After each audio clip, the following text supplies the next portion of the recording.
Ying était un agent de sécurité fauché, entouré d'une aura négative et de centaines de femmes.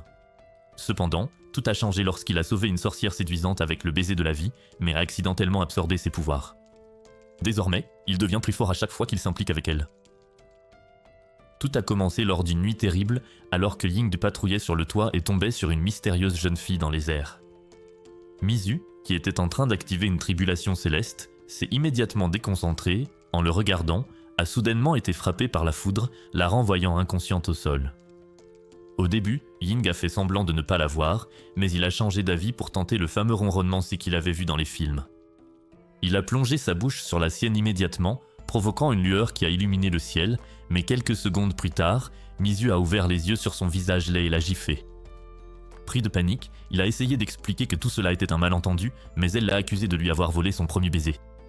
Elle l'a giflé à nouveau et est partie furieuse, espérant ne jamais le revoir. En rentrant, elle était contente qu'au moins cet idiot n'ait pas vu la tribulation céleste, sinon il aurait pu mourir. Mais soudain, elle ressentit un choc et se rendit compte que son pouvoir avait diminué. Elle se demanda ce qui s'était passé et pensa qu'elle devait enquêter le dessus. Pendant ce temps, cette même nuit, Ying commença à avoir de la fièvre pendant son sommeil et une lumière éclatante illumina sa chambre. Le lendemain, il était assis dans un parc, se demandant pourquoi il se sentait aussi revigoré aujourd'hui, et sa vue s'était tellement améliorée qu'il pouvait voir des pastèques à 3 km de distance. Il remarqua soudain la fille violente d'hier passer avec un type riche qui l'invitait à sortir, et il pensa que ces deux idiots allaient bien ensemble. Mais alors, un œil invisible et effrayant apparut dans le ciel, en remarquant un nouveau cultivateur, décida de tester la nouvelle capacité de Ying en dévissant un grand panneau publicitaire au-dessus d'une fille choisie au hasard dans la rue. En voyant cela, Ying courut immédiatement vers la fille. Lorsque le panneau publicitaire faillit transformer la fille de 3D en 2D, il activa accidentellement un pouvoir extraordinaire qui fit s'écraser le panneau sur un autre immeuble.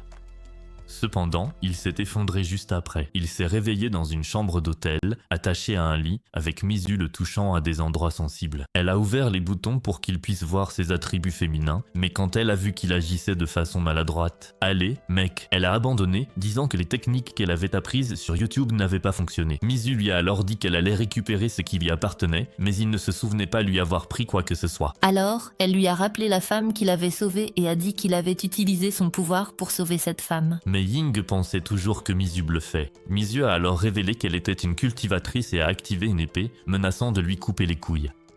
Elle lui a donné deux options, soit mourir sous son ciel noir, soit cultiver avec elle et devenir immortel. Plus tard, dans l'ascenseur, Ying était émerveillé par la beauté de la ville, mais Mizu lui a dit de ne pas se laisser tromper car ce n'était que la surface, le monde étant en réalité plus mauvais et plus sombre qu'il ne le pensait. Cependant, Ying a répondu que, même en sachant cela, il préférait garder les yeux tournés vers la lumière et utiliser ses pouvoirs de cultivation pour aider ceux qui étaient dans l'obscurité. Mais Mizu lui a dit que ce n'était pas aussi facile qu'il le pensait. Ils sont allés sur le toit d'un gratte-ciel et Mizu a demandé à Ying s'il voulait développer sa cultivation rapidement ou lentement. Il a répondu qu'il voulait aller vite et elle lui a dit de sauter du bâtiment, ce qui l'a choqué. Elle a expliqué que les gens devenaient généralement très puissants face à la mort et que, comme il ne voulait pas mourir, il pourrait ainsi éveiller ses pouvoirs. Cependant, Ying a demandé ce qui se passerait s'il échouait et elle a répondu que le lendemain, il n'y aurait que des nouvelles d'un agent de sécurité scolaire enlacé au sol, mais que s'il refusait de sauter, il finirait de toute façon par mourir, car d'autres cultivateurs viendraient après lui. Alors il valait mieux qu'il essaie. Ying, sans autre choix, pensa que c'était sa façon kitsch de se venger, alors il s'approcha du bord, encore hésitant, mais Mizu le poussa dans le vide. Pendant sa chute, il essaya d'entrer dans l'état d'avatar pour invoquer le pouvoir qu'il avait utilisé pour sauver la fille plus tôt dans la journée, mais il se rendit vite compte qu'il était fichu et qu'il allait vraiment mourir. Ses yeux s'assombrirent rapidement, mais à ce moment-là, il vit Mizu venir vers lui et l'espoir revint illuminer son regard. Cependant, elle l'attrapa et dit qu'elle allait mourir avec lui. Il accepta son destin et la serra fort dans ses bras tandis qu'il continuait à tomber. Cependant, soudainement, il fit apparaître des ailes et atterrit comme un pro avant de reprendre son envol comme s'il faisait ça depuis 15 ans. Pendant ce temps, Mizu était déjà tout excité par son aura, mais soudain, elle l'attrapa et le plaqua au sol, lui disant de ne pas prendre la grosse tête, car le monde de la cultivation ne montrait aucune pitié pour les débutants. Elle lui demanda de ne pas faire le malin la prochaine fois, sinon quelqu'un d'autre qu'elle serait là pour l'envoyer chez le créateur. Pendant ce temps, ailleurs, ce maître remarqua quelques fluctuations de pouvoir et demanda à son subordonné d'aller vérifier et de tester leurs forces. Il lui demanda alors de les éliminer si elle les jugeait faibles. Le lendemain, alors que Musi et Ying marchaient dans la rue, le riche idiot au chômage attendait toujours que Musi accepte de sortir avec lui, mais Musi lui dit qu'elle était trop fatiguée car elle venait juste de rentrer d'un hôtel avec Ying. L'idiot est devenu jaloux instantanément et a essayé de frapper Ying sans raison, mais Musi est intervenue en lui mettant une gifle sur sa sale tête, disant que seule elle avait le droit de frapper son homme. Elle s'est ensuite éloignée, suivie par Ying qui marchait derrière elle comme un lâche qui venait d'être défendu. Plus tard, Musi a trouvé Ying en train de jouer sur un vieux téléphone et s'est moqué de lui, disant qu'elle n'était même pas sûre qu'il sache utiliser Ocha. Le gars a répondu qu'il se débrouillait avec la fonction de messagerie, mais réalisant que c'était son côté fauché qui parlait, elle lui a pris le téléphone et lui a donné un oui téléphone, ce qui l'a fait fondre en larmes instantanément. Ensuite, il est devenu curieux et a demandé pourquoi elle ne l'avait pas isekayé alors qu'elle était aussi puissante que les autres dans le monde de cultivation contre lequel elle avait pourtant mis en garde. Elle a répondu que c'était parce qu'il avait aspiré la majeure partie de son énergie spirituelle et que si elle le tuait, elle disparaîtrait à jamais, à moins qu'ils ne cultivent ensemble. Alors il a demandé s'il pouvait le faire cette nuit-là. Grosse affaire. Elle a senti son cœur s'emballer immédiatement. Elle l'a attrapé sur le champ et s'est mise à courir dans n'importe quelle direction parce qu'elle ne pouvait pas attendre la nuit vu qu'elle était déjà en train de mouiller son pantalon. Pendant qu'elle le traînait, Ying s'est rendu compte qu'il était déjà en train de tomber amoureux d'elle. Pendant ce temps, la fille envoyée pour le tester, YUI, était furieuse, buvant du sang comme s'il s'agissait de jus. Le lendemain matin, YUI est sortie dans les rues à la recherche du gars qui possédait l'énergie spirituelle. Voyant que cela pourrait lui prendre un certain temps pour le trouver, elle a eu l'idée de mettre ses photos sur Tinder avec un sortilège de séduction dansante dessus pour attirer les garçons vers elle. Cependant, seules des personnes laides et grosses, sans énergie spirituelle, sont venues vers elle et elle les a tous frappés de colère. Frustrée, elle se demanda pourquoi le vrai gars ne se montrait pas et pensa qu'il appartenait peut-être à la communauté arc-en-ciel, alors elle décida de changer la direction de sa séduction. Ce soir-là, dans le dortoir des agents de sécurité, alors que Ying faisait défiler compulsivement des vidéos courtes sur YouTube, il remarqua soudainement son aîné, Lee, qui se trouvait par hasard dans la même catégorie, se lever de son siège après avoir discuté avec un garçon mignon sur son ordinateur. Lee partit à la recherche du garçon mignon comme un agneau allant à l'abattoir. Remarquant le comportement étrange qu'il affichait, Ying décida de le suivre avant qu'il ne devienne la prochaine victime d'un trafic d'organes. Lee s'approcha de YUI tel un zombie. En le voyant, elle vérifia aussitôt s'il possédait une quelconque énergie spirituelle, mais découvrit que le gars n'avait même pas d'énergie, encore moins d'esprit, de si. Alors elle se retourna pour partir, mais Lee la poursuivit, ce qui la poussa à lui asséner un coup de poing au menton comme le boxeur Mike Tyson, l'envoyant valser dans les airs. Ying déploya immédiatement ses ailes et le sauva, ce qui amusa YUI car elle venait tout juste de trouver la personne qu'il cherchait. Pendant ce temps, Lee reporta son affection sur Ying et commença à convoiter son magnum, ce qui effraya Ying, car il imagina l'outil de Lee en train de le détruire. YUI leva le sortilège de séduction dansante et Lee retrouva immédiatement ses esprits. Cependant, Lee pensa que Ying essayait de le draguer et devint timide, mais Ying s'excusa aussitôt avant que le gros ne le force à s'agenouiller. Alors qu'il courait, il fut soudainement frappé à nouveau par le sortilège de séduction de YUI et se mit à agir comme un zombie, la désirant ardemment. Il la retrouva bientôt sur la terrasse et elle activa immédiatement des restrictions spirituelles autour d'eux pour empêcher que son énergie spirituelle ne s'échappe et ne soit détectée par d'autres cultivateurs. Ying se comporta de façon si embarrassante qu'elle lui donna un coup de poing au visage et leva instantanément le sort avant d'être tentée de dévorer sa chair. Reprenant ses esprits, Ying se demanda ce qui se passait et comment il était arrivé sur la terrasse en premier lieu.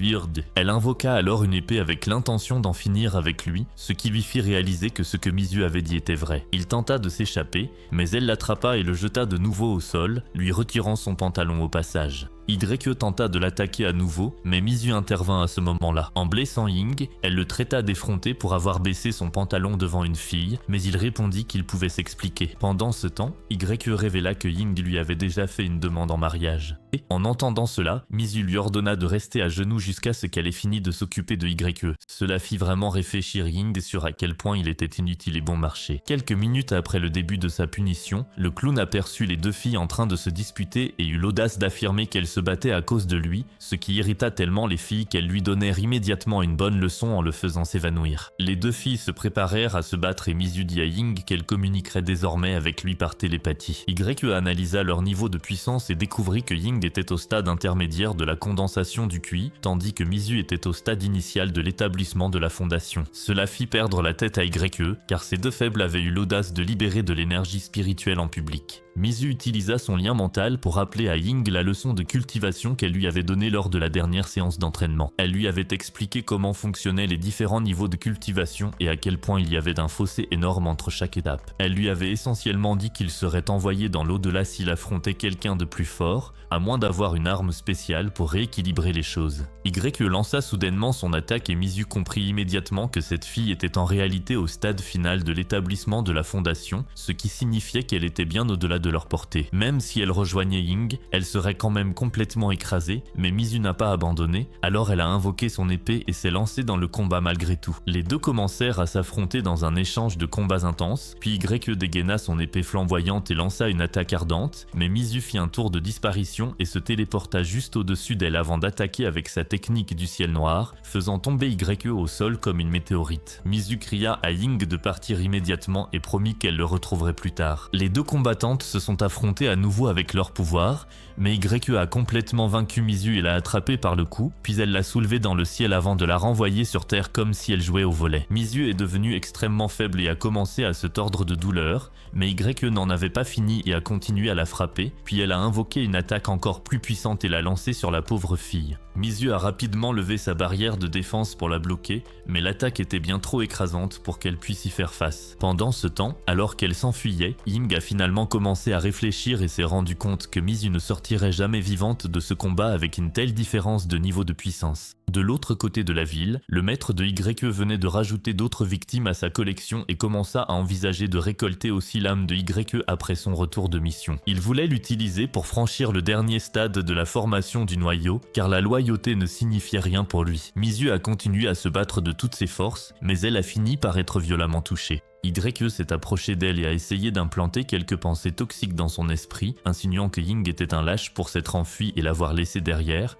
mais Mizu a refusé de penser du mal de lui, car elle ne voulait pas laisser cette vilaine lui embrouiller l'esprit. Mizu a dit à Y que des gens comme elle ne comprendraient jamais la véritable loyauté, ce qui a rendu Y absolument furieuse. Elle a immédiatement essayé d'envoyer Mizu dans l'autre monde, mais Ying est revenu en volant tel un super-héros et a pris le coup à sa place. Mizu, qui pensait qu'elle allait devenir un fantôme, a été complètement choquée de le voir revenir. Elle s'est mise à pleurer et s'est souvenue que sa mère lui avait dit, quand elle était petite, que l'homme qu'elle épouserait un jour devrait être quelqu'un capable de la réconforter, de prendre soin d'elle et de la protéger de toute blessure. Alors que les deux tourtereaux pensaient vivre leurs derniers instants en s'enlaçant, Y est devenue tellement énervée qu'elle a envoyé valser Ying d'un coup de pied et a mis KO Mizu. Il a perdu connaissance et s'est réveillé dans une autre dimension où il a rencontré un gardien des enfers qui s'est présenté sous le nom de Xuanzi. Cela a complètement déconcerté Ying. Xuanzi a invoqué le ciel noir et a montré sa puissance, ce qui a beaucoup enthousiasmé Ying car il a immédiatement reconnu l'arme. Xuanzi lui a dit que son énergie spirituelle provenait de la même source que la sienne, mais il a été surpris d'apprendre que Ying n'était pas de la même lignée. Il en a alors conclu que ce type devait être le partenaire de cultivation de l'un de ses descendants. Ying se souvint que Mizu avait parlé de son ancêtre et se demanda s'il s'agissait de la même personne qu'elle avait mentionnée, alors il décida de prononcer son nom pour voir comment Xuanzi réagirait. Il dit à Xuanzi qu'il était le mari de Mizu, ce qui amusa le vieux gardien en réalisant qu'il s'agissait effectivement du partenaire de cultivation de sa descendante. Il décida alors d'offrir à Ying un cadeau spécial pour l'aider à améliorer ses compétences de cultivation. Il invoqua les perles ontians et les lui remit, expliquant qu'il les avait obtenues par hasard il y a des centaines d'années et qu'il y avait laissé quelque chose à l'intérieur qui pourrait l'aider. Wan y mentionna alors qu'il manquait d'énergie spirituelle, il ne pourrait donc l'aider qu'à s'échapper de sa situation dangereuse actuelle. Le gardien se prépara à partir et dit à Ying qu'il retrouverait ses pouvoirs dès qu'il retournerait dans son propre monde. Cependant, lorsque Ying demanda comment utiliser les perles, le vieil homme se contenta de se moquer de lui sans donner de réponse. Plus tard, alors que Mizu pleurait sur son corps inconscient comme si elle assistait à des funérailles, un rayon de lumière éclatant jaillit soudainement de son corps vers le ciel. Ying émergea de la lumière avec une apparence complètement transformée, portant Mizu dans ses bras, ce qui choqua totalement Yue et la laissa se demander ce qui avait bien pu se passer. Elle fut complètement bouleversé par la puissance spirituelle démente qui émanait de lui et par la façon dont il montait en niveau à une vitesse folle, comme s'il avait activé des codes de triche. Elle commença à paniquer en pensant qu'elle ne pourrait pas se battre contre lui avec son niveau de compétence actuel et qu'à ce rythme, elle risquait vraiment de passer l'arme à gauche. Elle se demanda si son niveau de puissance dépassait même celui de son maître, alors elle activa immédiatement son fouet de feu et lança une attaque, mais Ying la détruisit d'un seul mot, ce qui la laissa complètement stupéfaite, et elle s'effondra au sol comme un ballon dégonflé. fait. Maintenant que son arme magique était complètement détruite, cette fille décida que la meilleure solution était de sauter du toit, puisqu'elle n'avait plus aucun espoir. Mais Ying sauta rapidement derrière elle et la sauva, ce qui la prit totalement au dépourvu. Il la traita d'idiote et lui dit que ce n'était qu'une simple bagarre,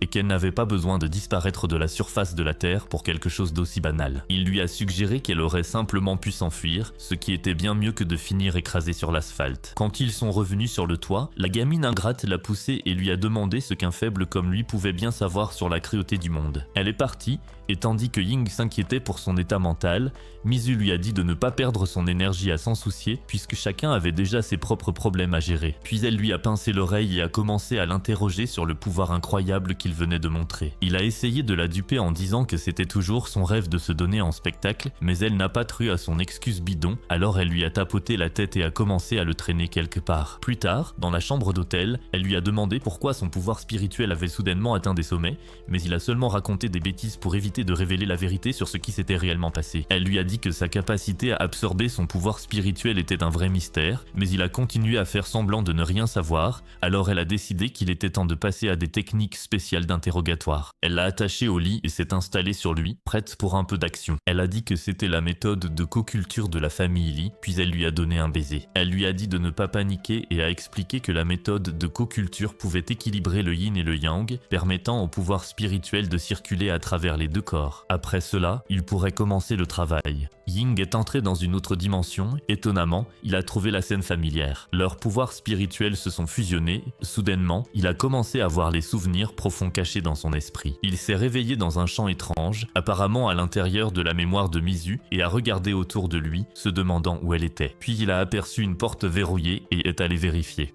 Dès qu'il l'a touchée, une lumière a commencé à briller et elle s'est immédiatement ouverte sur un autre endroit où il a vu une goutte de sang tomber d'une fleur. Il a regardé, confus, se demandant ce qui se passait, quand la jeune Mizu est soudainement apparue avec une expression triste. Elle a commencé à dessiner ses vêtements sans dire un mot. Puis, un trou noir s'est ouvert sous eux et ils y sont tous les deux tombés. Pendant ce temps, Mizu explorait la mémoire de Ying, se dirigeant vers la mer de sa conscience. Elle avait prévu de s'approcher pour pouvoir utiliser leur énergie spirituelle afin de détecter quelle partie venait de la même origine. Cependant, lorsqu'elle s'est approchée, elle a ressenti une vague écrasante provenant d'une arme magique qu'elle a confirmé être bel et bien vivante, ce qui l'a complètement choquée. Elle a immédiatement été aspirée dans une autre scène tragique qu'elle avait déjà vécue auparavant. Elle a vu des gens allongés morts sur le sol, puis elle a aperçu son ennemi, ce qui l'a effrayée alors qu'il s'approchait pour l'envoyer elle aussi dans l'autre monde. Ying s'est réveillée de sa sieste au milieu d'une maison en feu et a immédiatement entendu quelqu'un appeler à l'aide. Il s'est précipité sur place et a été choqué de voir un homme étrange debout sur le toit d'un bâtiment. Alors qu'il se demandait qui était ce type bizarre, une femme blessée continuait de crier à l'aide, mais l'homme étrange s'est approché et l'a éliminé avant que Ying ne puisse faire quoi que ce soit pour la sauver. Tous deux sont revenus à la réalité et Mizu s'est mise à pleurer tandis que Ying repensait à son passé douloureux, ce qui l'a poussé à vouloir la protéger à tout prix. Quelques instants plus tard, Mizu lui a raconté que sa famille comptait 34 descendants dans la civilisation moderne, mais que tous, sauf elle, s'étaient cachés cette nuit-là à cause du trésor familial appelé Ciel Noir.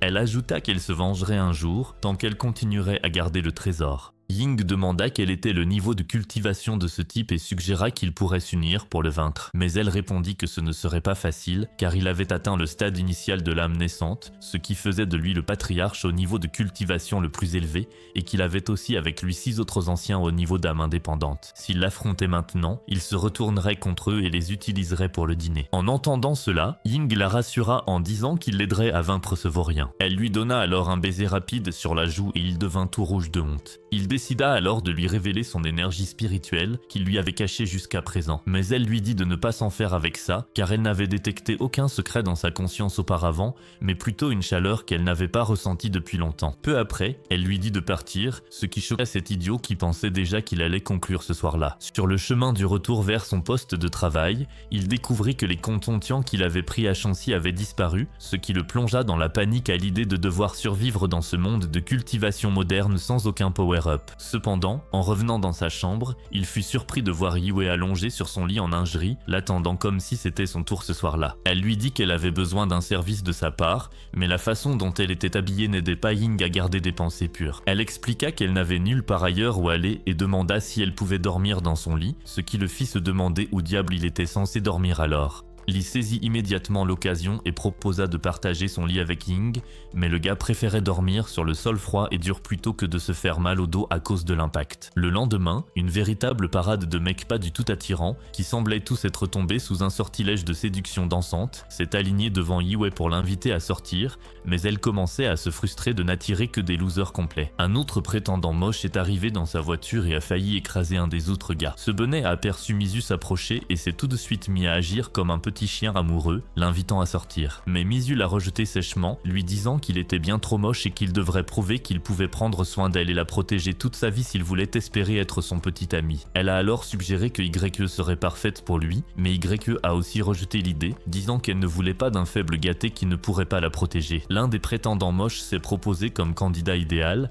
mais YE lui a mis un coup de poing qui l'a mis KO et a pointé directement Ying du doigt, déclarant que c'était lui qu'elle voulait. Ying était super embarrassé en pensant au sac de nœuds qu'était devenu sa vie amoureuse, et quand il s'est approché de Mizu, elle lui a dit qu'elle pensait aller voir un film avec lui. Du s'est immédiatement collée à lui et a dit qu'elle voulait aussi aller au cinéma avec lui, ce qui a rendu Mizu absolument furieuse. Les deux filles ont commencé à se disputer pour lui comme s'il était le dernier morceau de gâteau à une fête d'anniversaire, et tous les autres gars autour d'eux étaient verts de jalousie. Plus tard, au cinéma, les deux filles ont complètement ignoré le film pour lequel elles avaient payé et ont passé tout leur temps à se chamailler pour savoir laquelle pourrait toucher Ying. Les deux bizarres ont même fini par s'embrasser en essayant de l'embrasser lui. Le lendemain, Ying portait un cadeau pour Mizu, espérant clarifier les choses après le malentendu concernant sa relation avec YE. Cependant, sur le chemin pour la retrouver, Zhao l'a intercepté avec un groupe de sbires tout aussi laids, prévoyant de le tabasser pour lui avoir volé sa bien-aimée. Les voyous lui ont demandé s'il savait qu'il avait offensé quelqu'un d'important, mais Ying a fait semblant de ne rien savoir et a prétendu ignorer de quoi il parlait. Ils ont immédiatement essayé de l'attaquer, mais il a réussi à les tromper et a tenté de s'échapper. Malheureusement, le majordome de Zhao l'a fait trébucher et il s'est écrasé la tête la première contre le sol. Les hommes l'ont poursuivi comme une meute de chiens sauvages, mais avant qu'ils ne puissent l'attraper, YE et Mizu ont aperçu la scène de loin et ont rapidement accouru pour le sauver, mettant une raclée à tous les agresseurs. Ensuite, Ying a offert son cadeau à Mizu avec une excitation nerveuse, mais lorsqu'elle l'a ouvert pour voir ce qu'il y avait à l'intérieur, elle s'est rendue compte qu'il était vraiment à côté de la plaque.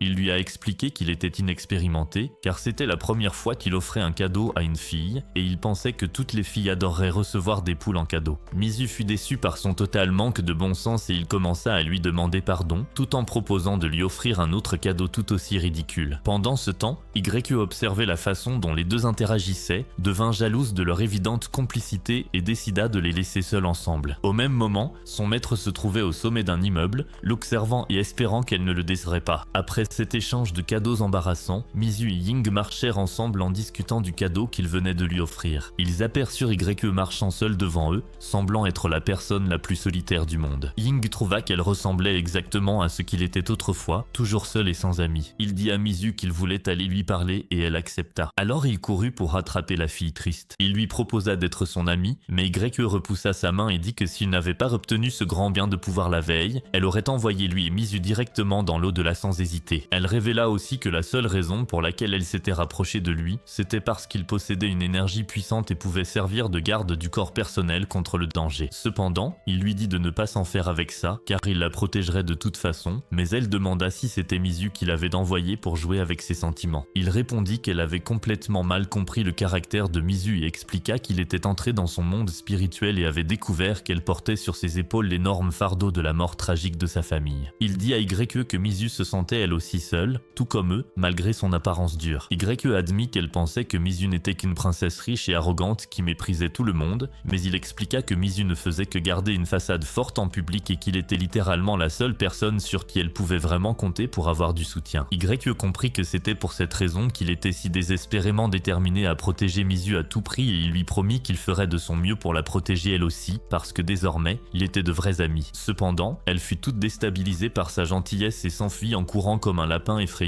tandis que Mizu donna une tape sur l'épaule de Ying et le prévint de ne pas trop réconforter YE, sinon elle deviendrait vraiment jalouse. Plus tard dans la soirée, un couple au hasard commença à s'amuser dans une situation romantique, mais le chef de YE apparut soudainement. Il leur a dit d'arrêter immédiatement leurs activités. Lorsque le garçon a essayé de défendre sa petite amie, le vieux fou l'a tout simplement soulevé et lui a brisé le cou. Il a alors activé ses pouvoirs maléfiques tout en se disant que le fruit qu'il avait soigneusement cultivé pendant des années, YE, était désormais pleinement mûr et prêt à être récolté. Après cette scène horrible, il a traîné les deux amants morts jusqu'à sa cachette secrète et YE est venu le retrouver là-bas, tout en réfléchissant désespérément à un plan d'évasion pour ne pas devenir le prochain en cas de son maître. Il lui a demandé des nouvelles de la mission qu'il lui avait confiée et elle s'est excusée d'avoir échoué, expliquant que Ying était devenu incroyablement plus puissant pendant leur combat, à tel point qu'elle n'avait pas réussi à l'éliminer malgré tous ses efforts. Il a dit que ce n'était pas grave et a révélé qu'il avait atteint un nouveau stade d'avancement depuis qu'il avait absorbé le sang des deux amants qu'il venait d'éliminer. Dans 10 jours, il effacerait complètement Ying et Mizu de l'existence, après quoi il absorberait leur sang et passerait à la phase finale de la formation du noyau. Ensuite, il a ordonné à YE de les distraire et d'empêcher qu'ils découvrent son existence. Après cela, Ying a cherché YE dans la forêt et après avoir erré un moment, elle est soudainement apparue, habillée d'une manière qui ferait même un moine reconsidérer ses choix. Il a été complètement choqué en voyant sa transformation et lui a demandé pourquoi elle l'avait appelée au milieu de la nuit habillée de façon aussi provocante, mais elle a ignoré sa question et a commencé à déboutonner ses vêtements juste devant lui. Ying est devenu super nerveux et s'est rapidement couvert le visage, mais il a laissé une petite ouverture pour jeter un coup d'œil. Elle lui a demandé s'il voulait applaudir, mais il était trop gêné pour dire oui et lui a dit qu'il ne pouvait pas trahir Mizu de cette façon, même s'il était clairement tenté. Elle est devenue furieuse face à son rejet et a immédiatement invoqué son arme magique, puis a commencé à l'attaquer avec des coups mortels, mais il a esquivé tous ses mouvements. Elle l'a défié d'utiliser son énergie spirituelle pour se battre correctement, mais il a refusé, disant qu'il ne pouvait en aucun cas se battre contre son ami, et elle l'a averti qu'il mourrait s'il continuait à être aussi têtu. Elle a vite essayé de le poignarder comme elle l'avait déjà fait auparavant, mais il n'a pas riposté ni même tenté de résister à l'attaque, ce qui l'a fait pleurer en le frappant parce qu'il n'utilisait pas son énergie spirituelle pour se défendre. Elle a exigé de savoir pourquoi il ne voulait pas se battre avec elle, et il lui a doucement caressé la tête en expliquant que son énergie spirituelle était destinée à la protéger, pas à lui faire du mal. Mizuru les a trouvés dans cette position suspecte et a menacé de lui couper les parties intimes pour l'avoir trahi. Alors ils se sont rapidement séparés comme s'ils venaient d'être pris sur le fait. YE a alors dit que, même si elle ne les éliminait par elle-même, son maître finirait de toute façon le travail tôt ou tard. Mais Ying a répondu que c'était justement pour cette raison qu'il avait désespérément besoin de son aide de leur côté. Elle a alors révélé la vérité choquante. Son maître avait ressenti la libération de leur énergie spirituelle lors des récents combats, ce qui a fait réaliser aux deux qu'il était dans de sérieux ennuis. Ils ont compris que son maître l'avait envoyé se battre contre eux uniquement pour tester leur niveau de puissance à travers le combat et recueillir des informations. YE leur a dit que son maître atteindrait bientôt le stade intermédiaire de la formation du noyau. Après cette transformation, il les effacerait définitivement de l'existence sensorielle, ce qui a fait réaliser à Ying qu'il était temps de commencer à se préparer pour son combat final contre le grand patron. Pendant ce temps, de retour dans sa cachette, le maître de YE venait de finir de consommer les deux élèves morts et s'est réjoui en constatant que son niveau de cultivation augmentait à une vitesse impressionnante. Il en a conclu que ce dont il avait besoin maintenant, c'était du sang de Ying et de Mizu, ce qui lui permettrait d'atteindre le stade intermédiaire de la formation du noyau et d'économiser 10 ans de cultivation ennuyeuse. Ying en a conclu que le maître de YE était en fait la source de tous ses problèmes, mais ce génie pensait que s'opposer à son maître reviendrait à briser une ancienne morale, comme si elle lui devait la vie ou quelque chose dans ce genre. Cependant, Mizu a ramené un peu de réalisme et lui a dit que les relations entre professeurs et élèves étaient mortes dans ce monde de cultivation traître, où tout le monde était occupé à comploter la chute des autres derrière de faux sourires. Ying a alors demandé à YE si elle était liée à ce maître depuis son enfance, et elle a décidé de révéler sa tragique histoire personnelle. Autrefois, elle vivait dans un petit village où ses parents la traitaient comme une précieuse petite princesse. Le problème, c'est qu'elle n'avait pas d'amis parce que tous les autres enfants l'appelaient monstre et la harcelaient sans arrêt. Après avoir donné une leçon de réalité assez brute pour avoir dépassé ses limites, même en essayant de contrôler au maximum son tempérament, elle s'échappait dans une grotte pour passer du temps avec son seul ami, un esprit serpe. Elle passait son temps à nourrir cette amie glissante et à prendre soin d'elle pour qu'elle se remette de ses blessures. Et elle continuait à souhaiter que sa meilleure amie serpe évolue en forme humaine pour qu'elle puisse vraiment discuter et qu'elle puisse montrer à tout le monde à quel point son amie était loyale.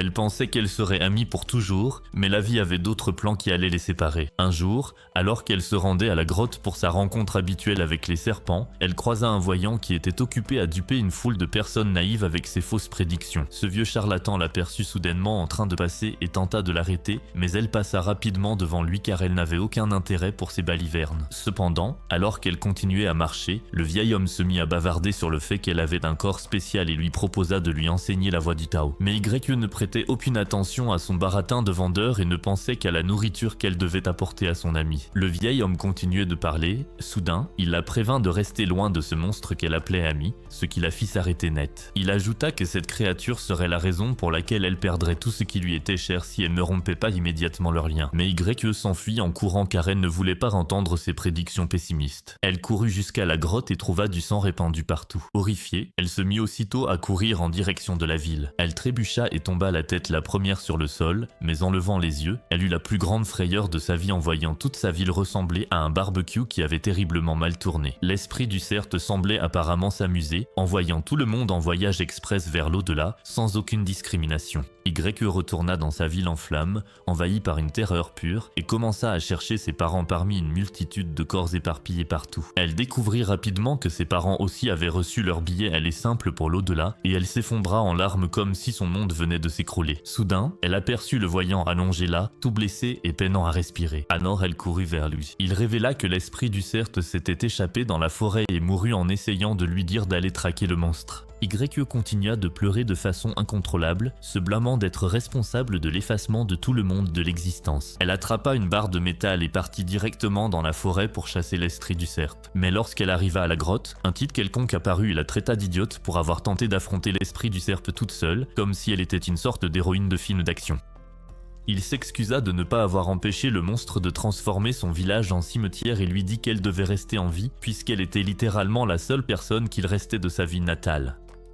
Yorashi ignora son conseil et tenta de passer devant lui, mais échoua lamentablement. L'étranger expliqua qu'elle ne pouvait pas vaincre l'esprit du serpe parce que ces créatures devenaient complètement incontrôlables pendant les nuits de pleine lune. Il lui remit alors une arme spéciale qui pourrait vraiment éliminer le monstre une bonne fois pour toutes. Yorashi s'en empara immédiatement et suivit la trace de sang de serpe jusqu'à la forêt, jusqu'à ce qu'elle trouve son ancien ami allongé par terre, comme s'il était passé dans un mixeur. Elle s'approcha de l'esprit du serpe, encore bouillonnante de rage après la destruction de son village, et le menaça d'en finir avec lui, exigeant de savoir pourquoi il avait commis ce massacre. L'esprit du cercle se jeta soudainement sur elle, faisant tomber Yorashi au sol de peur. Cependant, elle réussit à activer la dague dans sa main et à poignarder la créature alors qu'elle s'approchait. L'esprit du cercle s'effondra sur son épaule et mourut, ce qui déclencha un flot de souvenirs, montrant tous les bons moments qu'ils avaient partagés ensemble. Après avoir finalement quitté la forêt, elle vit le vieil homme flotter dans les airs comme une sorte d'être mystique et comprit immédiatement qu'il était un immortel. Elle tomba à genoux et le supplia de ramener toutes les personnes de son village. Mais il lui dit que la vie, la mort et la réincarnation sont contrôlées par des lois célestes avec lesquelles il n'oserait pas jouer, en s'amusant à ressusciter. Elle lui a dit que son cœur avait l'impression d'être brisé en 1000 morceaux et lui a demandé ce qu'elle devait faire à ce sujet. Il lui a offert la possibilité de devenir son élève sur la voie de la cultivation, promettant que cela engourdirait son cœur afin qu'elle ne ressente plus de douleur. Elle a été choquée et a immédiatement accepté de devenir son apprenti. Après cela, il est devenu son maître et elle l'a suivi sur le chemin de la cultivation. Mais un jour, pendant l'entraînement, elle fit une découverte choquante. Il utilisait des techniques déviantes de vampirisme pour augmenter son niveau de cultivation. Toute son attitude envers elle changea, passant de mentor à prédateur, et il commença à la regarder comme si elle était son prochain repas, plutôt que son élève. De retour au présent, Ying fut complètement stupéfaite par cette histoire et expliqua que ce genre de technique maléfique pouvait drainer le sang de personnes ordinaires pour augmenter la puissance de cultivation. Lorsqu'il s'agissait de consommer le sang d'un cultivateur, cela pouvait lui permettre d'atteindre des niveaux encore plus élevés. En gros, le sang d'un cultivateur était comme une boisson énergisante haut de gamme pour sa méthode d'entraîne perverti. Mizu réalisa alors que si le maître de Yoe les battait et buvait leur sang, il atteindrait le stade final de la formation du noyau, ce qui fit paniquer tout le monde face à leur situation actuelle. Mizu déclara qu'il était complètement fichu, même avec leurs armes artificielles. Mais Yoe a dit qu'il devait agir vite, car s'il restait là sans rien faire, son maître finirait sa technique maléfique de boire du sang et leur volerait de force leur énergie spirituelle. En entendant cette terrible nouvelle, Ying fut complètement terrifié et suggéra à Mizu qu'il s'enfuit simplement quelque part loin, là où personne ne pourrait les retrouver. Mizu se mit aussi à rêvasser à l'idée de se retirer de la société dans un refuge romantique où ils pourraient passer de bons moments ensemble. Yoe, jaloux de voir ces deux tourtereaux dans leur bulle, mit immédiatement fin à leur fantasme ridicule en disant que son maître les retrouverait, peu importe où ils essaieraient de se cacher. Ying, toujours aussi idiot, supplia Mizu de lui transférer toute son énergie spirituelle parce qu'il pensait que cela pourrait lui donner assez de pouvoir pour vaincre le vieux bizarre. Il ajouta que, même s'il mourait dans le processus, il ne regretterait pas d'échanger sa vie contre son bonheur à elle. Les deux commencèrent à avoir un autre de ces moments romantiques clichés, mais Yohei lui donna un bon coup sur la tête. Ying demanda ce qu'il devait faire alors, et elle répondit qu'ils auraient peut-être vraiment une chance s'ils travaillaient en équipe. Il fut choqué, se demandant si elle prévoyait de se retourner contre son maître, et elle répondit que cela ne compterait même pas comme une rébellion, puisque son maître convoitait son énergie spirituelle comme un loup affamé depuis longtemps. Son instinct lui disait que sa date de péremption approchait à grands pas. Elle supplia qu'elle ne voulait pas simplement accepter la mort sans rien faire, disant qu'elle avait encore une chance de se battre tant qu'ils travaillaient ensemble. Mizu l'avertit de ne pas faire confiance à cette proposition car cela pouvait être un piège, mais Y expliqua que le talent de son maître était vraiment mauvais et qu'elle n'en comprenait pas la raison. Cependant, son maître avait finalement réussi à atteindre le stade de la formation du noyau après des années à voler le sang des autres. Elle ajouta qu'elle avait passé la moitié de son temps d'entraînement rien que pour atteindre le stade de l'établissement de la fondation. Mais si son maître continuait à accélérer sa cultivation en drainant les autres, elle serait morte avant d'atteindre la formation du noyau. Ying demanda si leur travail d'équipe leur donnerait vraiment une chance de vaincre ce type, et elle répondit qu'il pouvait encore garder espoir, puisque son maître n'avait pas encore achevé sa technique maléfique. Sinon, il ne pourrait qu'espérer que leurs âmes ne périssent pas dans les flammes. Elle expliqua en outre qu'il devait lancer une attaque surprise pendant qu'il était encore pris au dépourvu. Mais Mizu objecta que, même si tous les trois s'unissaient contre lui, il n'était encore qu'une bande de faibles comparée à son niveau de puissance. Cependant, Y révéla que sa technique de boire du sang avait une grande faiblesse, et que s'il pouvait l'attirer dans leur piège, il y aurait peut-être une chance de le vaincre. Plus tard dans la soirée, Mizu et Ying étaient à l'hôtel et il lui demanda s'ils allaient s'amuser ce soir-là, mais Mizu lui donna une tape sur la tête, le traitant de loser rien que pour avoir suggéré ça. Cependant, elle était en réalité jalouse parce qu'il essayait encore de jouer les héros pour Y, mais il répondit qu'il essayait simplement d'être à la hauteur du nom que son père lui avait donné. Mizu trouva que c'était vraiment une réponse solide et lui dit que, puisqu'il avait décidé de se battre, il devait augmenter leurs chances de gagner. Cela l'a encouragé car il pensait qu'elle avait accepté de se joindre à lui pour qu'ils puissent atteindre la formation centrale ensemble, mais elle lui a de nouveau opposé un grand non. Il a été contrarié, se demandant pourquoi il avait même réservé une chambre d'hôtel alors. Elle a soudainement attrapé sa main et lui a dit que, la dernière fois qu'ils s'étaient embrassés, elle avait vu une sphère brillante dans le monde de sa conscience, mais il a fait semblant de ne pas savoir de quoi elle parlait. Mizu lui a dit que ce n'était pas ça, expliquant qu'elle sentait que l'énergie de cette boule de lumière ressemblait au pouvoir de sa famille et que ce n'était pas la même énergie spirituelle qu'il avait absorbée d'elle. Elle a ajouté que ce pouvoir était plus fort que tout ce qu'elle avait jamais vu, mais il lui a répondu qu'il pensait que ce n'était que son potentiel en tant que cultivateur. De plus, elle lui a dit que, s'il parvenait à accéder à cette énergie, il pourrait vraiment vaincre le vieil homme contre qui il se battait. Il lui a demandé comment il pouvait libérer ce pouvoir, et elle a expliqué que cela pouvait fonctionner comme une arme artificielle ou spirituelle. Alors, il devrait utiliser son sang pour l'activer et former un contrat avec ce pouvoir. En entendant cela, Ying s'est enthousiasmé à l'idée qu'il pourrait avoir une chance de gagner, mais Mizu a rapporté de mauvaises nouvelles, disant qu'il était assez risqué de libérer un esprit d'arme car il pourrait prendre complètement possession de son corps. Cela a beaucoup effrayé Ying, mais il a accepté de libérer l'esprit de l'arme de toute façon, puisque c'était la meilleure option parmi tous ces choix terribles. Et Mizu lui a immédiatement entaillé la paume de la main avec son arme magique en invoquant l'esprit. L'esprit s'est matérialisé et Ying a offert son sang pour former le contrat. Alors, une magnifique dame esprit est apparue, que Mizu a immédiatement senti posséder un niveau de cultivation incroyablement élevé, et Ying s'est enthousiasmé en pensant qu'il n'avait plus à craindre le vieux effrayant. Cependant, l'esprit de l'arme a brisé ses illusions en disant qu'il devait atteindre le niveau d'âme ascendante pour libérer tout son pouvoir. Elle a même ajouté qu'il était bien trop faible pour maintenir son invocation très longtemps, un peu comme un homme d'une minute en matière de cultivation, et elle a vraiment su appuyer son propos.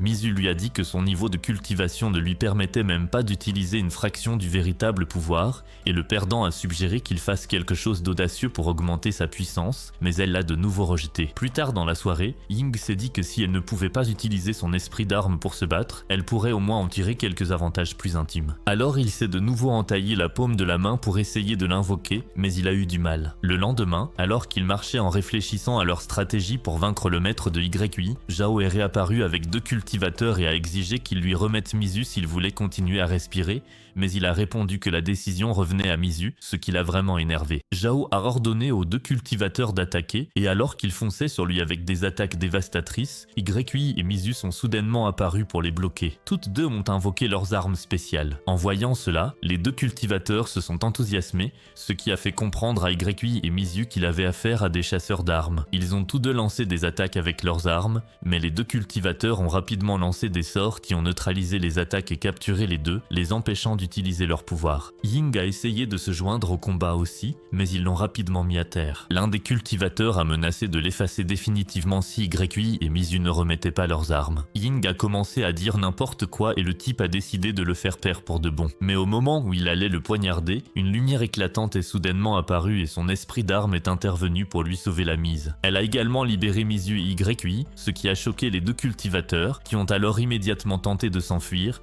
mais Mizu les en a empêchés et ils sont tombés à genoux, suppliant pour leur vie avant de s'enfuir la queue entre les jambes. Pendant ce temps, le maître de YI observait de loin et il était ravi à l'idée que ces imbéciles allaient bientôt devenir ses offrandes sacrificielles pour atteindre le stade avancé de la formation du noyau. Mizu a donné à Saul l'avertissement ultime de ne plus jamais s'en prendre à Ying, sinon elle lui montrerait ce qu'est vraiment la douleur. Cela a complètement anéanti l'âme de Zhu, et le pauvre garçon est parti en courant comme un petit chien rejeté après s'être fait rembarrer par une fille devant tout le monde. Pendant ce temps, YI examinait l'esprit de l'arme comme si elle n'avait jamais vu quelque chose d'aussi incroyable auparavant, se demandant comment une telle chose pouvait exister. L'esprit de l'arme s'est présenté et a mentionné avoir une sorte de contrat de sang avec Ying, ce qui rendait tout cela encore plus confus. Mizu était choqué que Ying ait réussi à entraîner cet esprit aussi bien en une seule nuit, ce qui semblait impossible pour quelqu'un de son niveau. YI a commencé à parler du fait qu'elle avait déjà vu son arme de cultivation puissante, mais le cerveau de Ying s'est immédiatement souvenu de Xuanze, l'avertissant de garder le silence sur sa rencontre et sur l'arme qu'il avait reçue, sous peine de graves conséquences. Comme les pères Lantian étaient liés à l'héritage de la famille de Xuanze, Ying savait qu'il ne pouvait rien révéler, alors il a rapidement menti en disant qu'il n'avait aucune idée d'où venait l'arme. YI a demandé à l'esprit de l'arme quel était son nom, pensant qu'il pourrait en apprendre davantage sur l'arme de cultivation grâce à son identité, mais l'esprit a donné une nouvelle choquante en disant qu'il n'avait aucun nom. Tout le monde est resté figé de confusion jusqu'à ce que Ying suggère qu'il lui donne un nom. Ying l'a appelé Lin, un nom qu'elle a accepté immédiatement puisqu'il était son maître. YI s'est rapidement mise à installer la matrice de flamme Xion, dont il avait besoin pour l'affrontement imminent avec leur maître maléfique. Mizu se tourna vers Ying et lui dit qu'il devait arrêter d'être aussi faible lors des combats, ce qui lui donna envie de se cacher de honte. L'un appuya la critique de Mizu, disant qu'il devait vraiment améliorer sa cultivation pour ne pas finir en nourriture pour monstres. Ying se sentait nul en apprenant à quel point ses compétences de combat étaient pathétiques, mais l'un expliqua que son niveau de cultivation était en fait plutôt correct. Il se battait simplement comme quelqu'un qui n'avait jamais donné un seul coup de poing de sa vie. Elle fit remarquer que Mizu s'inquiétait de le voir éliminé et il admit qu'il en avait assez de toujours se cacher derrière les femmes comme un jeune homme effrayé. Alors l'un décida de l'emmener dans une autre dimension pour l'aider à améliorer ses compétences en combat. Pendant ce temps, Mizu les observait disparaître au loin, espérant secrètement que l'un lui enseignerait quelques techniques d'évasion, car elle pensait qu'il avait presque aucune chance de survivre au combat contre le maître de YI. L'un montra à Ying le monde incroyable à l'intérieur des pères Lantian et il fut complètement stupéfait de voir comment un espace aussi immense pouvait tenir dans ces petites boules. Elle expliqua que le monde de la cultivation était rempli d'esprits d'armes miraculeux et d'armes légendaires, puis révéla sa propre histoire d'origine. Elle avait été créée par son maître originel, à l'aide de 10 trésors rares et avait été renforcée par 10 ans d'énergie spirituelle pure dans un royaume gelé. Yin fut impressionné et pensa qu'elle devait être incroyablement puissante, mais l'un le ramena à la réalité en lui rappelant que sa production d'énergie était limitée par le niveau de cultivation de son maître. Il demanda s'il y avait un moyen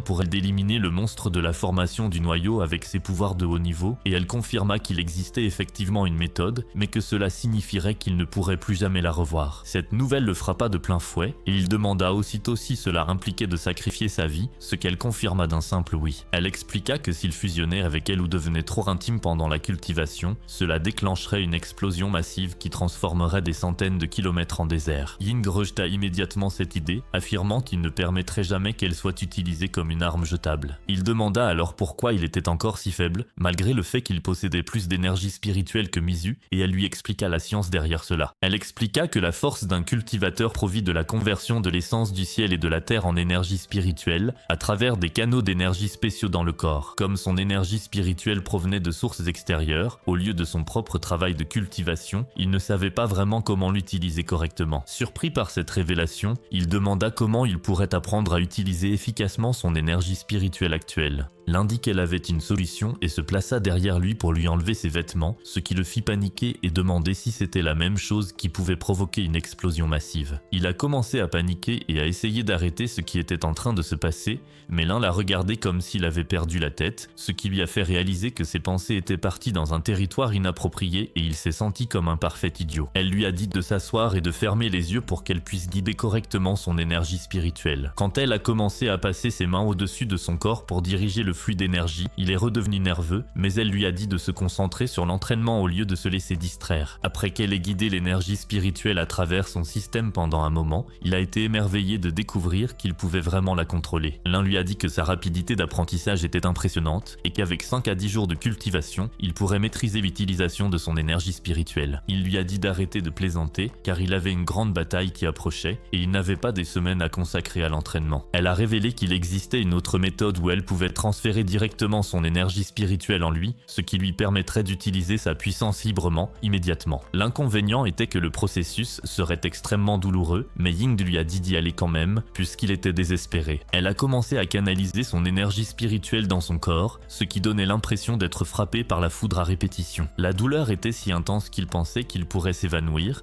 mais il a tenu bon en pensant à toutes les souffrances que YE et Mizu avaient endurées dans leur passé. L'agonie est devenue presque insupportable, mais finalement le transfert d'énergie spirituelle s'est achevé et ils se sont tous les deux relevés. Alors qu'ils pensaient pouvoir souffler, un esprit de l'arbre qui les espionnait depuis le début lança soudainement une attaque surprise. Ying tenta de bloquer l'attaque de l'esprit de l'arbre, mais le détruisit accidentellement avec une explosion de puissance provenant de sa main, ce qui le laissa à regarder sa propre paume comme s'il n'arrivait pas à croire ce qui venait de se passer. L'âme expliqua qu'il pouvait désormais utiliser la technique de transfert d'énergie spirituelle qu'il venait d'apprendre pour exécuter des arts de cultivation de bas niveau qu'il avait déjà maîtrisés. En entendant cela, il testa rapidement ses nouvelles compétences et fut impressionné de voir qu'elles fonctionnaient vraiment correctement. Yang le félicita d'avoir enfin découvert comment utiliser l'énergie spirituelle comme un véritable cultivateur et non plus comme un parfait amateur. Il lui demanda pourquoi il y avait un esprit d'arbre qui rôdait là en premier lieu et elle admit qu'elle ne connaissait pas tous les secrets des exploits de Hontian,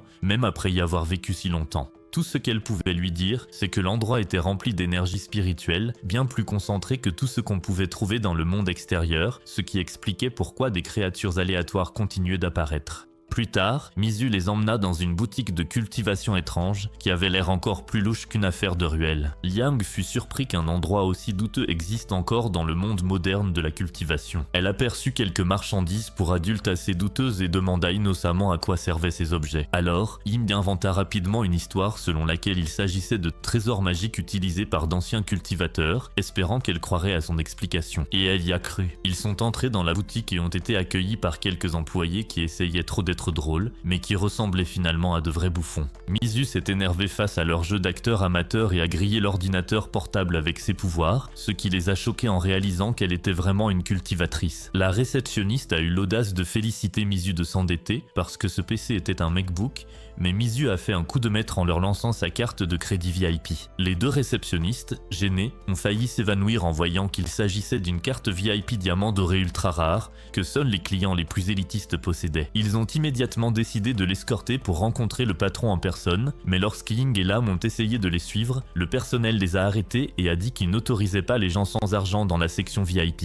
Mizu a remis à Ying un sac rempli de pierres spirituelles de bas niveau et lui a dit d'aller faire un tour pendant qu'elle s'occupait de ses affaires. Liang a expliqué que ces pierres spirituelles étaient en gros la monnaie du monde de la cultivation, ce qui a fasciné Ying, puisqu'il n'avait jamais eu affaire à de l'argent magique auparavant. La réceptionniste, une femme, pouvait sentir son inexpérience à des kilomètres et a décidé de le cibler. Elle a suggéré qu'il jette un œil au trésor magique du magasin et Ying a accepté avec empressement, car il avait un besoin urgent d'une arme décente pour le combat à venir. La dame les a conduits à la section des trésors et a présenté plusieurs articles, mais tout était bien au-dessus de son budget, puisqu'il ne disposait que de 50 pierres spirituelles.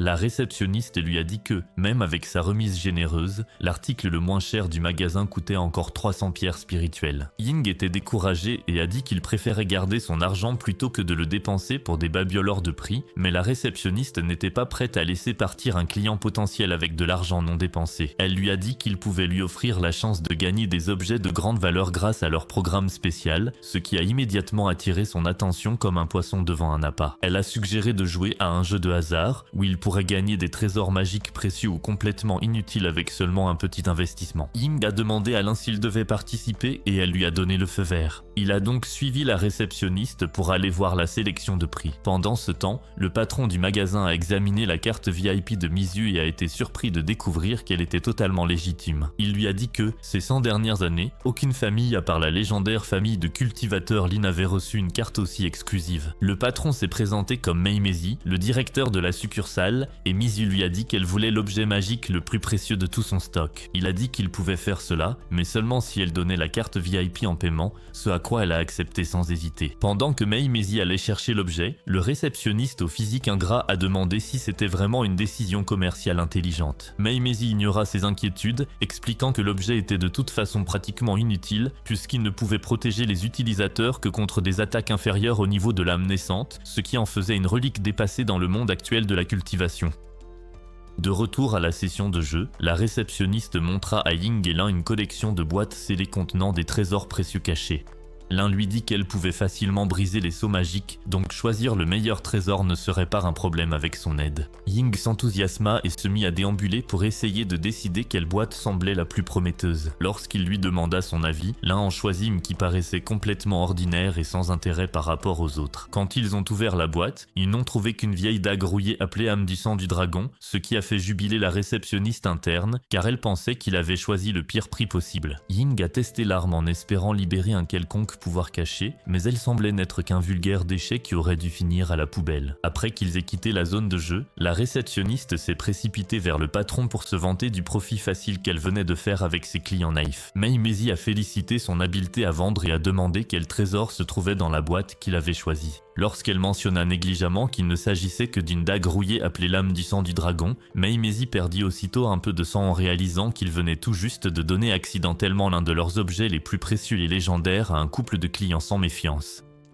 Plus tard, YE est venu faire son rapport à son maître comme une bonne élève et il lui a demandé où en était la mission qu'il lui avait confiée. Elle a dit qu'elle avait complètement échoué, mais ce vieux renard n'a pas cru à son jeu innocent une seule seconde. Il a révélé qu'il savait déjà qu'elle s'était alliée à ces deux cultivateurs pour comploter son élimination, ce qui a glacé le sang de YE. Elle a tenté de tout nier, mais il en a révélé encore plus en disant que tout s'était déroulé sous son regard attentif, car il était déguisé en concierge qui nettoyait l'école tout le temps. YE était complètement choqué et l'a accusé d'être un type louche et sournois, mais il a expliqué avec désinvolture que se déguiser en membre de l'équipe de maintenance était la méthode parfaite pour aspirer complètement certains élèves tout en espionnant leur plan contre lui. Sans prévenir, il a lancé une attaque féroce contre elle, mais elle a réussi à esquiver et s'est mise à courir pour sauver sa peau, tandis que ce psychopathe la poursuivait comme un méchant de film d'horreur. Pendant ce temps, Ying et son équipe examinaient leur nouvelle arme lorsque l'un a révélé quelques informations importantes sur ce qu'il avait réellement gagné lors de ce jeu de paris truqué. Elle lui a dit qu'il s'agissait d'une arme spirituelle scellée avec une véritable âme de dragon enfermée à l'intérieur, ce qui rendait soudainement sa dague rouillée bien plus intéressante. Elle expliqua que, selon la légende, un ancien cultivateur avait éliminé un dragon rouge qui terrorisait le monde et avait scellé son âme dans cette même dague. Elle ajouta que le revêtement de sang de dragon rouge sur la lame était extrêmement corrosif et pouvait faire fondre presque n'importe quoi. Ying et Mizu furent surpris que l'un connaisse toute l'histoire de cette arme au hasard, et elle leur expliqua qu'elle existait depuis des siècles, alors elle avait entendu toutes sortes de vieilles histoires. Puis elle révéla le rebondissement final. En réalité, c'était Xianze qui avait abattu le dragon, ce qui fit réaliser à Ying qu'il avait finalement découvert quelque chose d'incroyablement précieux. Il se demanda ce qui se passerait s'il libérait le véritable dragon pour mordre son ennemi du noyau de formation, mais l'un écarta rapidement cette idée. Elle expliqua que le véritable dragon était une bête démoniaque qui détestait les humains et causerait probablement encore plus de chaos s'il était libéré. De plus, elle n'avait aucune idée de comment libérer réellement cette chose de toute façon, donc ce plan était mort-né. Mizu, fidèle à son pessimisme habituel, se plaignit que cela rendait l'arme complètement inutile, mais l'un n'était pas d'accord. Elle fit remarquer que, puisqu'il s'agissait d'un trésor magique, il devait forcément exister une technique pour l'utiliser correctement. Elle suggéra que Ying essaie de canaliser son énergie spirituelle dans la dague pour voir ce qui se passerait, alors il tenta aussitôt. Les résultats furent absolument incroyables. Il se clona soudainement en 3 copies, utilisant une une technique appelée séparation corporelle. Mizu, qui serait capable de trouver un défaut même en gagnant à la loterie, trouva ça nul, mais l'un fit remarquer qu'elle n'arrivait même pas à dire quel corps était le vrai, malgré son haut niveau de cultivation, ce qui impressionna Ying. Mizu fut également surpris qu'il puisse utiliser son énergie spirituelle avec autant de facilité et attribua tout le mérite à l'un de ne pas avoir abandonné ce qu'a désespéré. Soudain, Ying reçut un message télépathique urgent de YUI, l'avertissant que son maître prévoyait de tous les éliminer et lui demandant de la retrouver à l'endroit convenu. Il en informa immédiatement Mizu et se prépara à partir, mais elle prit peur et lui demanda s'il voulait vraiment aller de l'avant avec cette mission de haut niveau Izuke. Lorsqu'il confirma qu'il était déterminé, elle lui remit le pendentif protecteur qu'elle avait acheté dans la boutique de cultivation suspecte et lui fit promettre de rester en vie, quoi qu'il arrive. Ils partirent tous ensemble rapidement,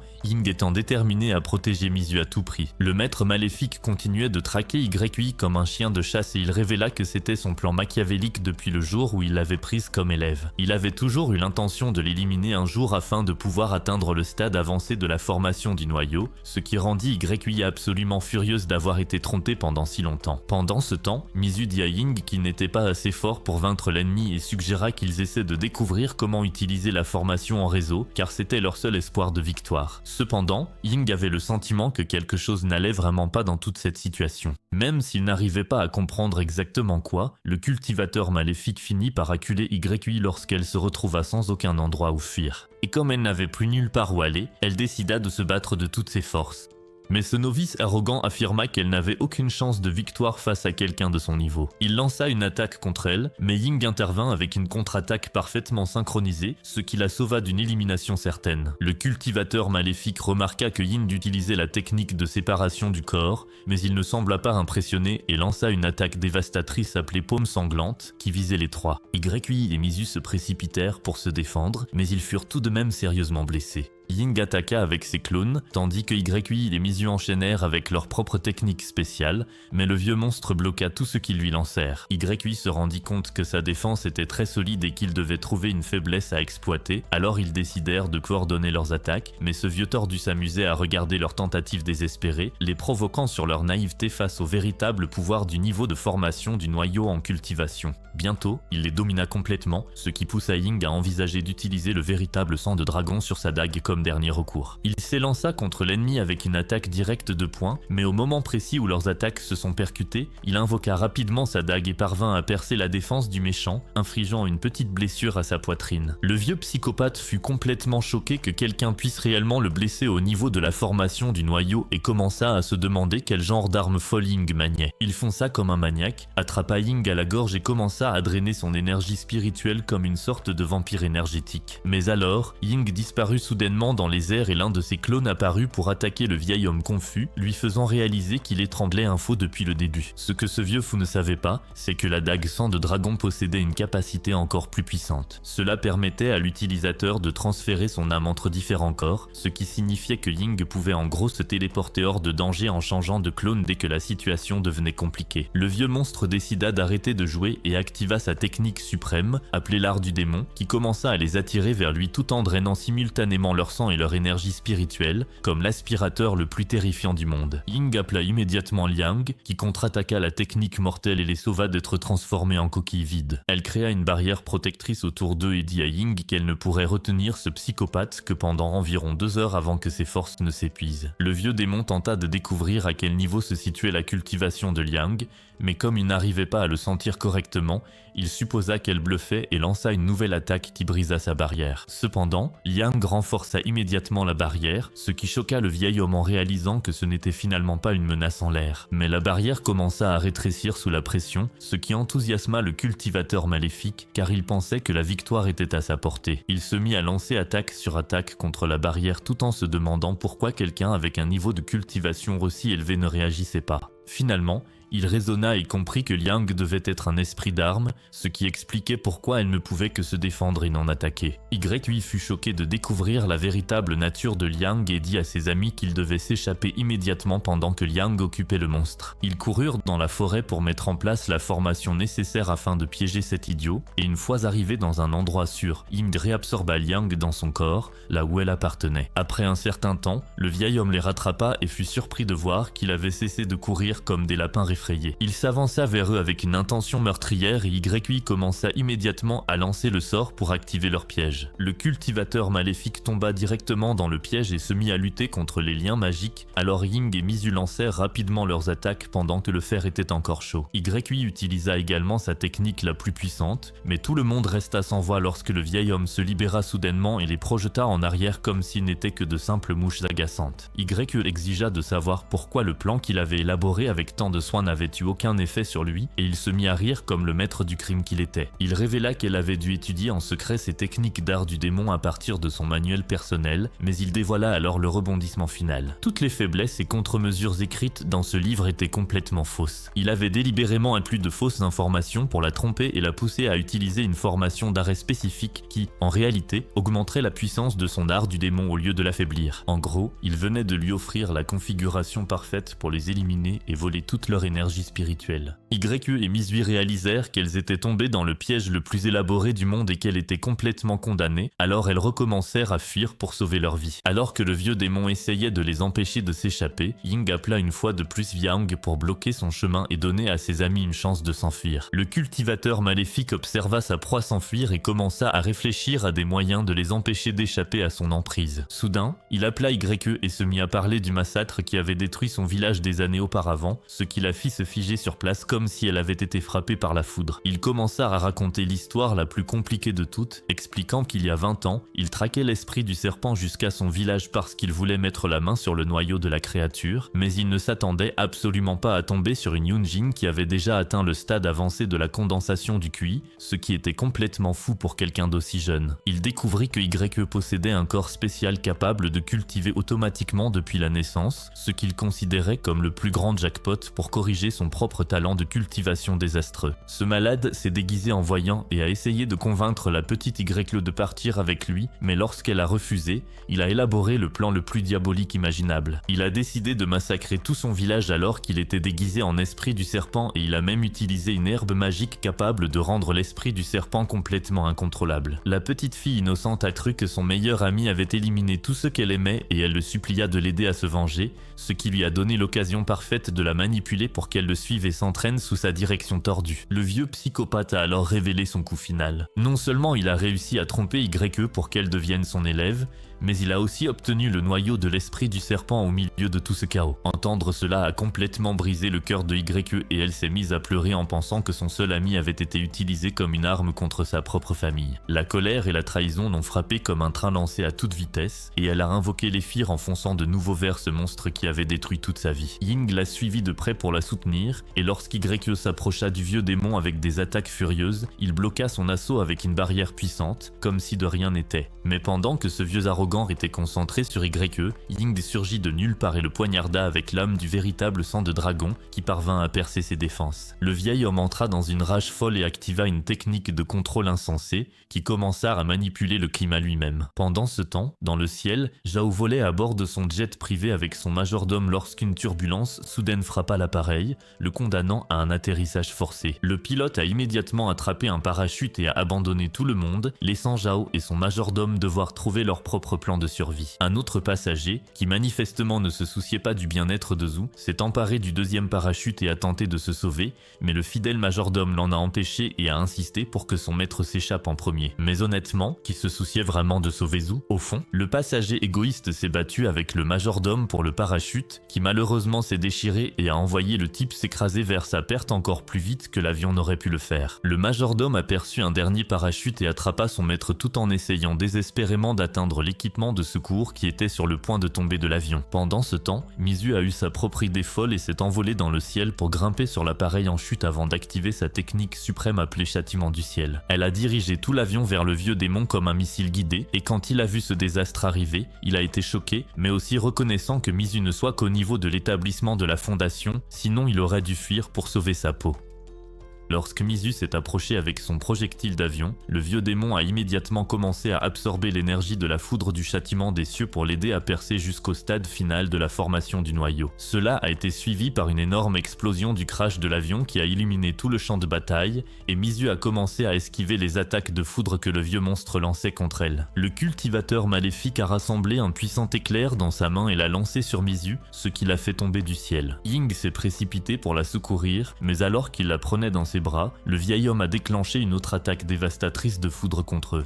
Cependant, l'amulette protectrice que Mizu lui avait donnée plus tôt s'est soudainement activée et les a sauvés d'être grillés. Mais ce vieux sans pitié n'était pas prêt à abandonner, alors il s'est préparé à lancer une nouvelle attaque. Lorsque le vieux démon s'est approché pour porter le coup final, Ying a combiné ses pouvoirs avec la culture de Mizu et a lancé une technique conjointe appelée « Petit ami du châtiment céleste » qui a instantanément tranché l'un des bras du monstre et prouvé que le travail d'équipe pouvait vraiment vaincre le mal. Le vieux psychopathe est devenu encore plus furieux et a immédiatement lancé son attaque la plus dévastatrice, appelée absorption de sang, qui a commencé à drainer leur sang et leur énergie spirituelle en même temps, comme une sorte d'aspirateur démoniaque. Ling semblait essayer de réduire l'effet de cette technique mortelle, mais il n'a pas pu résister très longtemps, car Ying perdait son énergie spirituelle plus vite que l'eau ne s'écoule d'une baignoire. Ying s'est rendu compte que, puisque le pouvoir de Ling venait directement de sa propre énergie, si ce monstre continuait à absorber sa cultivation, elle aussi finirait par s'affaiblir. Il lui ordonna alors de se replier dans les perlontians pendant qu'il s'occupait de la situation tout seul. Il s'est dirigé vers le vieil homme tout en invoquant sa dague, mais le cultivateur maléfique a immédiatement activé sa technique d'art de contrôle pour s'emparer de l'arme et la retourner contre son propre maître. Ying sentit son sang brûler dans ses veines et se rappela que le revêtement de sang de dragon royal sur le couteau pouvait corroder tout ce qu'il touchait, y compris son propre corps. Le vieil homme continuait à drainer sa force vitale et, soudain, il attrapa Mizu avec son énergie, l'attirant vers lui comme une poupée de chiffon. Elle perdit rapidement connaissance après que trop d'énergie spirituel eût été drainé de son corps, et voir cela fit complètement perdre la tête à Ying, fou de rage. Il se jeta sur le monstre dans une attaque désespérée,